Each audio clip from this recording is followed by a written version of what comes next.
Երբ երկրում մարդկանց ձերբակալում են ոչ թե արարքների, այլ խոսքերի համար, դա այլևս մեկ առանձին վերցած մարդու խնդիրը չէ։ Խնդիրը այլ է։ Ինչպիսին է լինելու Հայաստանը։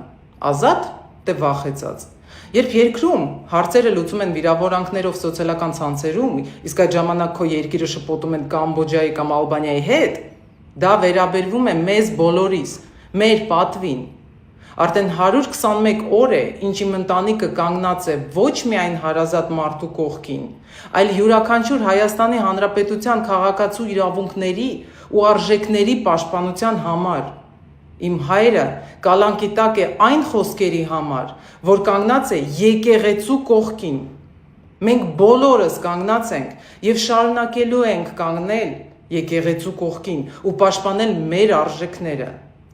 Հայրս մեզ միշտ հիշեցնում է, եթե քարը մոռանա թե որ լեռից է պոկվել, ապա այն վերածվում է փոշու։ Մեզ չեն կարող վերացնել փոշու։ Վաղը, հոկտեմբերի 18-ին, ժամը 16:30-ին, սպասում եմ ձեզ Ազատության հրապարակում։ Ոչ թե ինչ-որ մեկի համար, այլ ձեզ համար, Հայաստանի համար։